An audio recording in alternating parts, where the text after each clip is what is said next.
I'm a product safety lawyer practicing over 15 years in the field of defective, dangerous products and negligent safety standards. We're in a constant battle against the dangers of the world, and after focusing my practice on helping catastrophic or fatally injured victims, I want to do my part to help defend people from becoming victims in the first place. Today I want to talk about a product that hit very close to home for me, baby pacifiers. And from a pure quantitative perspective, there's nothing that my daughter interacted with more than her pacifier. Between nap and sleeping time, I spent over 12 hours a day with them. So that raised a red flag for me, since I've learned in my product safety work that exposure time with any product greatly exacerbates the risks associated with that product. So one day I decided to take a closer look at my daughter's pacifiers to examine any weaknesses, and I took a look at some of the various governmental regulations regarding passies. I felt fairly comfortable with the guard requirements and the size of the guard for my daughter's usage. I also looked at the shield holes, and if you're not aware, they're present to allow a child to continue breathing in the event that he or she accidentally sucks the entire guard into their mouth. So my first warning for you is to verify that the guard is large enough to not be able to be swallowed by your child. And don't assume that it's automatically safe, because not too long ago there was a recall for over 45,000 pacifiers for this exact issue. I also examined regulations specifically prohibiting selling pacifiers with strap due to the choking or strangulation risks they present,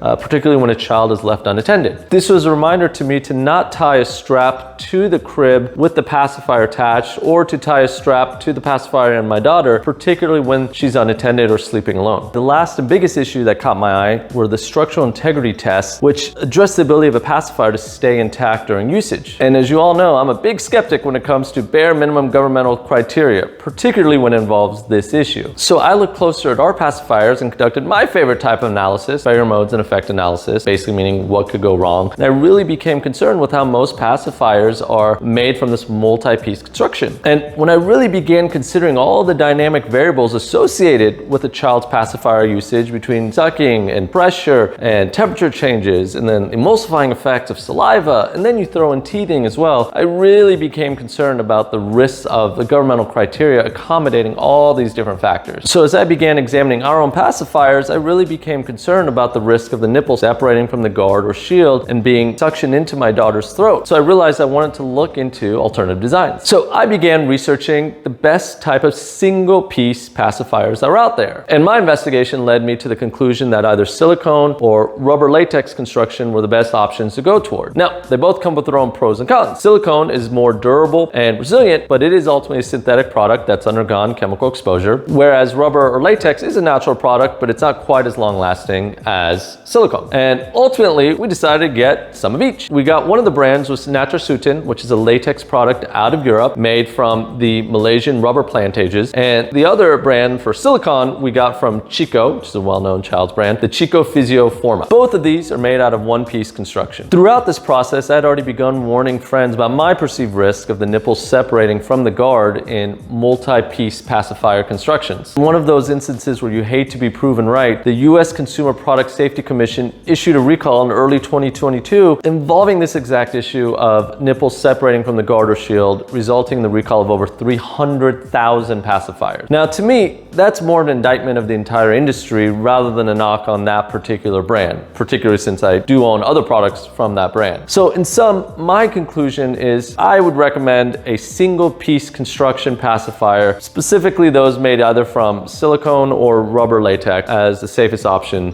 for a child. Now, just a couple lightning round issues involving pacifier usage. There is conflicting research and evidence out there regarding a link between long-term pacifier usage and speech development delays, but there's nothing definitive that's been established yet. However, the research all does agree that more research is warranted by the inconclusive findings that have already come out about this issue. Second, there is a health concern associated with pacifier usage, particularly as it involves ear infections, and specifically it's the reflux of secretions that go into the middle ear known as otitis media. And again, there are additional inconclusive studies involving this issue, but it's something that parents, particularly those with children who are susceptible or have a greater incidence of ear infection, may want to discuss further with their pediatrician. Third and finally, there are dental concerns associated with pacifier usage. Now, the studies tend to lean more towards 4-year-old or that age group who are using pacifiers or sucking their thumbs, but there are studies out there going as early as age 2 that suggest malocclusion or improper alignment of the teeth that can result from the use of pacifiers. Now, again, these studies are inconclusive invasive,